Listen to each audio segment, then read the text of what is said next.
Great. Good evening. It's good to have everyone here tonight. Basically, what we want to be talking about tonight is how to build and grow your own community from scratch. And tonight we have Temitope Ekundayo, who is the co-CEO here at Printivo. And we have Mudia Imasuen, a community lead. He's also um, a product designer, a well-respected one at that. So, while we allow more people join the conversation, I think I would want to make Temitope Ekundayo, start with an introduction of himself, and once it's done, Mudia can go ahead as well. But before then, I'm going to be the host tonight. My name is Tunde Phillips, and I'm the product manager here at Printivo. Tonight, I'm going to be engaging Temitope Ekundayo and Mudia as well. So, Temitope, welcome. Mudia, welcome, and thanks for being very prompt. Thanks, Tunde. Thanks for having me over. Hi, Thank Tunde. Thank you for bringing us in. Thank you so much. Really appreciate it. Yeah. All right. Thank you. And I would think the most important thing for us as creatives is I would say that most importantly, we're very excited on where we want to grow as a creative community. First and foremost, I'll do give a brief introduction about myself and also maybe how things pan out. So my name is Temitope Ekundayo. Basically, I'm co-CEO at Printivo, and we are here basically to talk about how to grow your community from scratch and using, of course, the merch, right? The most important thing for us is that where we start out from is at Printivo, we're always looking for ways to empower creative professionals, creative communities, digital brands, influencers, and others, right? It's the most important thing for us. And for us, we thought we didn't even want to create a promo and push it out. We wanted a small community that would be engaged to understand what it takes to grow your community. And grow your community is also integrating them by merchandise. And so the most important thing for us here is that we're trying to help people support and give back to the community. Now, the times of how you engage with a community has changed. Most people are looking to engage with brands, both offline and online. Most while we focus 10 times harder, right, on going online, we actually don't think about the offline integration. And how do you integrate offline as a community? Your brand needs to speak for you. And if your brand is going to speak for you, you need to engage your people by having offline approach. And there is no other medium that talks about your brand much better than your merchandise. Actually, from a research, 41% of marketers who engage using All merch right. convert better than just talking around your brand because people see it, feel it, and it's a living item. People wear it. And I'll give you an example. I used to host parties a lot, right? So I host parties every day. And I hosted last year a Party X, which is an influence of creators and young people to just have fun. And that merch had over 300 people wearing it. And so today, I still saw people wearing it, literally just today. And it just gave me joy because a lot of people are anticipating your event for the next year. People have been calling and asking, oh, when are you going to host the next event? So it's about creating a conscious community and brand using merch. And it is why we also want to help creators and people who are interested in growing their brand using merch or their community. I'll let Mudia also just talk about a bit around community because Mudia has been a community driver in the design and creative space. Thank you. Hey everyone. Community driver. That's a big shoe. I think for the most part, what I have done has been joining building communities, playing my role on online communities and physical communities. For physical communities here in Kaduna, which is like the design community, what I played was around organizing meetups, bringing designers together, and also just talking about values that we share, right? And for a few of those meetups, actually, when it was in collaboration with Africa, mentioned that was like a big deal, like a great deal of what we used to like share, right? When we were done with like meetups and all, but like it helped in also like propagating the brand. So we come under, let's say Figma Africa's umbrella, share merch, talk about the product, and they talk about things we love about design and like issues we are facing and help each other grow. So I think for the most part, you have to just be pretty um, involved in whatever you're building, right? But don't do it alone. Community takes people, right? So let's use Asha for example. One of my favorite things about Asha is it's not just one person. In fact, for the most part, a lot of people do not know who the head of Asha is. He has created a structure that works so well, where you have people handling different arms, right? Um, there's Asha Education. There's like Asha in terms of like building products when we like come together and build stuff together. There's also like the community itself where we just help like people who are newbies grow and people who have maybe difficulty in knowing how to like get jobs or how to position themselves to help them with stuff like that. Of recent, there's a partnership Asha had with Printivo, which hopefully I could get extended, where we're able to like create really great and customized merchandise. So I think from a marketing point of view, right, communities want you need to build first to be able to like funnel your products and grow your products. Merchandise is like a great part of how you also create like branding and awareness for your community and for and for your product also. So yeah, so I'm handing over back to Tunde. All right. Thank you very much, Mudia. Thank you. Thank you very much. I really appreciate that. And thanks for that as well, Ekundayo. So, going back to the topic, right? How to build and grow your own community from scratch. So, people who are joining or who have joined this space are trying to either start up their own communities or they already have a community and they are trying to make it scale, right? So I've come to find out that there is a strong correlation between thought leadership and community building. So Mudia, I'll be pushing this to you. You are a thought leader, even though you've Ha! not said that. You've not said Ha! that, right? But you are, right?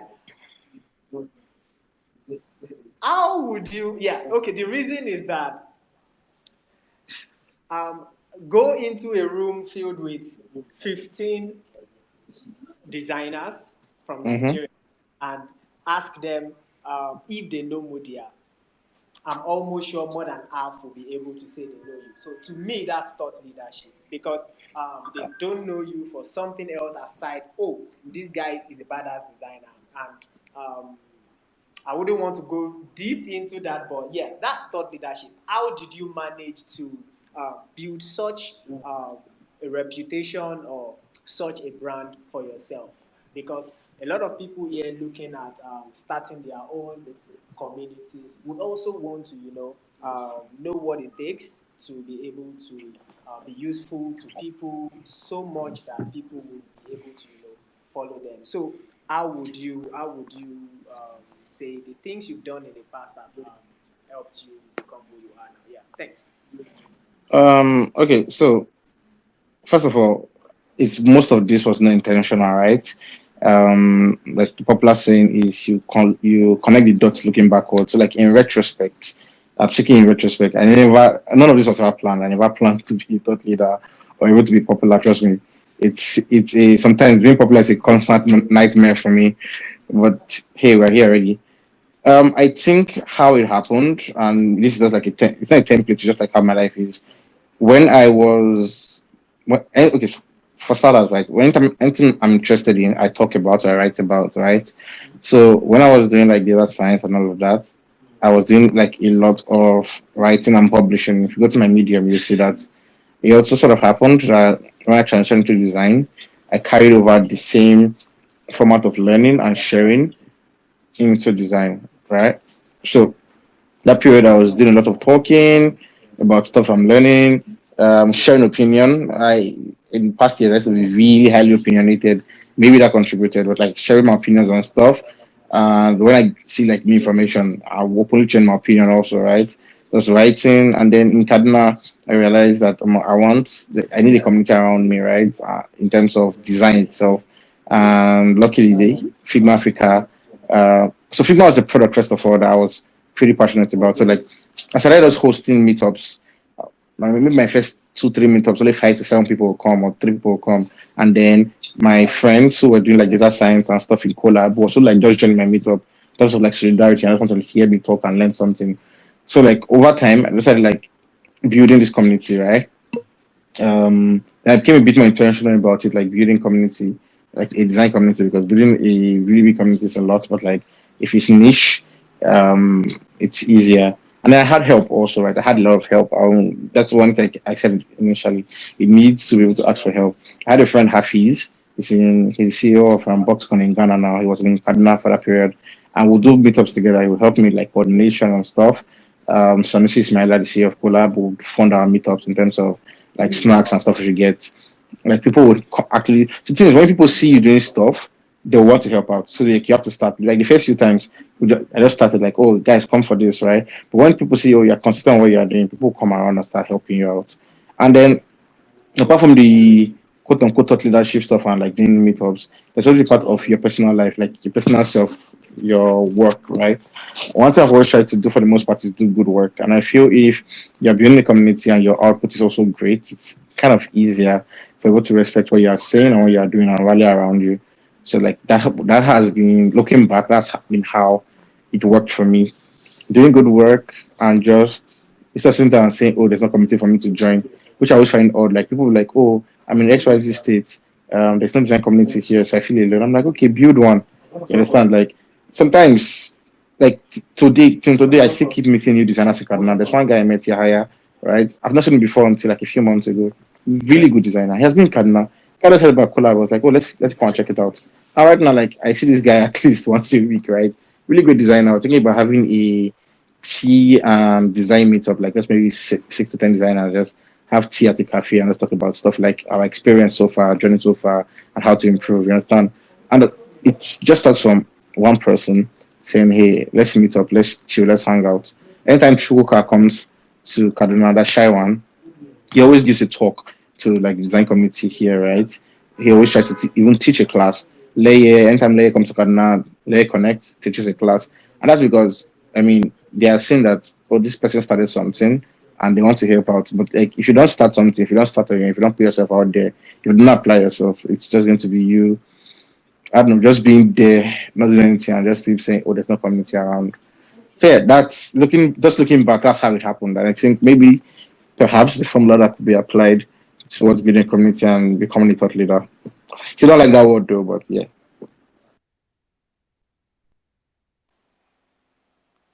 Thank you. Thank you for that. Temitope, you want to contribute to what Mudia has said?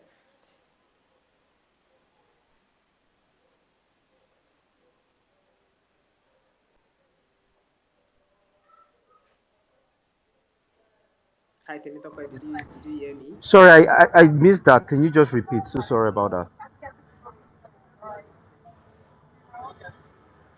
Hello? So I asked him how did he manage to become a thought leader, right? Hmm. So how did he manage to build a community and get people to come to him? At Collab, they did something amazing, right? So how did he become that person that people would gravitate towards and be a part of their community? So do you have your own opinion about um, thought leadership? How do people take you as that person who they can go to, especially for topics that relate to where you really show keen interest. All right, thank you so much. I think one of the just confirm if you can hear me. I think one of the most important thing is that um, building a community is about the passion and the authenticity and giving back, right? I think the most important thing is that you first need to have like-minded people, people who think like you do. So a community is people who are trying to do things together and of similar behavior and want to either learn, build, or grow together. So one of those ways of actually helping every community that I've engaged in is how do I help? How do I be part of? How do I support? Because you need to first give before you get people who give back to you. And so, in terms of creating and building a natural community, the first thing is actually starting by getting those very first people who align with you. Those people would naturally bring two other people who they feel make sense. And the more they introduce people to you, um, the more you would see them engage with you. So the first core thing is I always like to say, what would my community want to do? Right? What would they be after? What would they be looking to do? And how can I help create them? Whether it's my party community to a proper growth event community I'm a part of, to founder communities I'm part of, to marketing communities I'm part of. I'm always trying to see how I can help when people ask questions, how I can support. If it's not monetary, of course, but then in terms of providing my own experience and answers. I'm not saying I have all the answers. Far be from it. I'm here to learn and also learning, adding, and growing.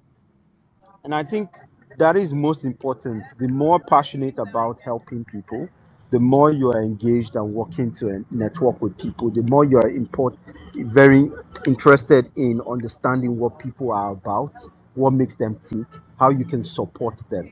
It's important in helping your team grow.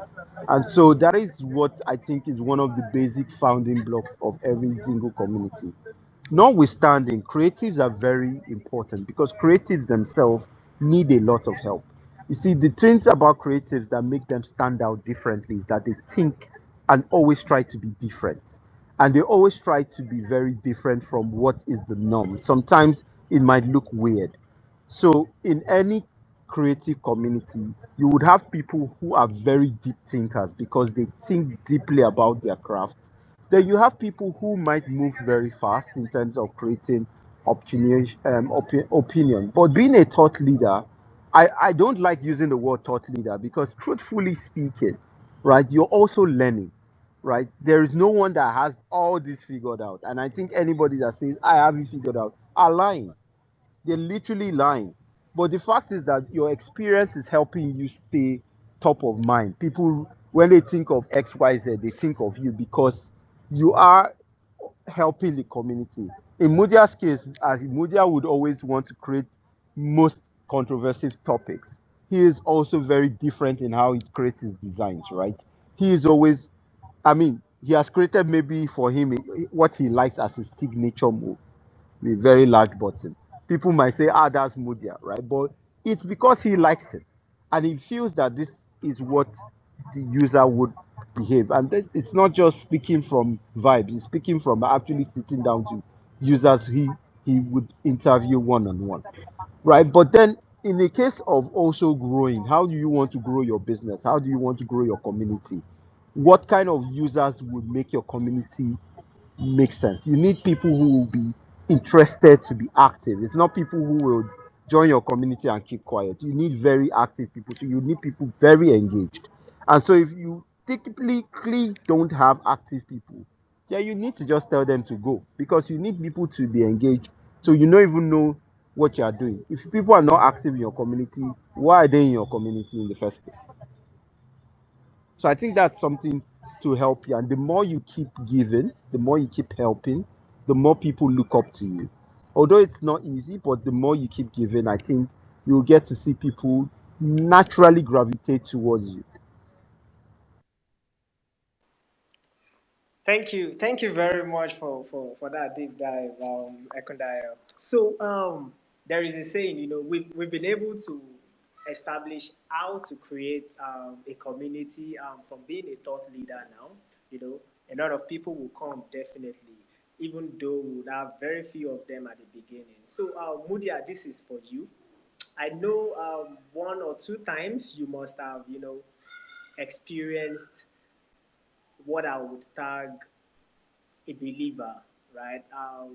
By being a believer, I'm talking about that person who just came by chance to join a community that you either run or are a part of, and have just carried it on his or her head, right? How do you, when you get such people, how do you manage them? Or how do you multiply such people? Because I'm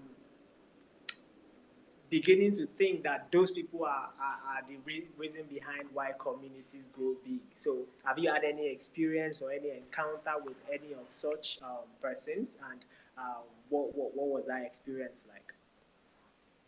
So I have a slightly, maybe it's a controversial opinion on how to make any movement or product grow, right? You need to take a very religious approach. Look at the religious tenets, how religion grows. It helps any community grow. I've seen it happen in Asha where there are people who basically carry it on their head. Like they're not paid or anything, but there is this dedication. Shout out to Osas. There is also John Wright. There's Chukuka. You have Def Chris, you have Barry. Like you just see people who basically carry this community on their head and say you have like Busai also. These people just love the community. They're not getting paid, but they just want to do stuff for the community. I think for the most part, people just have to you just have to find people who can, right, and give them all the power and leeway that you can give them to help the community grow. Like give them as much free hand as possible. Let them be their voices be heard. And when they feel heard, they would also like pour their all to go in the community. Right here in Kaduna, shout out to Toby Afalabi. He he in fact the way he has taken over design school right now, it's amazing. I remember there's a point where I was already feeling burnt out with all the work I was doing and also with teaching, and I was like, yo, Toby, can you take this on? And the way he has been able to handle it right now, he has taught classes bigger than classes I've ever taught, like classes with maybe two, three times the size of people I've taught before. And you see how he's carrying it, you see how he's arranging the structure, you see how he's even doing partnerships, right? How he's now spreading like design school to other hubs. So like these kind of people are the best kind of people to have. I feel like you don't go looking for them, they find you. But once you see them, latch onto them, empower them as much as possible, help them grow, like have their best interest at heart, and you see how that would totally transform the community. It's just like church, right? When churches um, help and let's say empower their most devoted members, it aids in growth. Those people are the ones that will carry evangelism on their head. Same with any product, actually. I mean, there are people who would, let's take Figma for example. There was the old days of there was like early days of Figma. Not really early days. Let's say 2018, 2019, where people would be evangelizing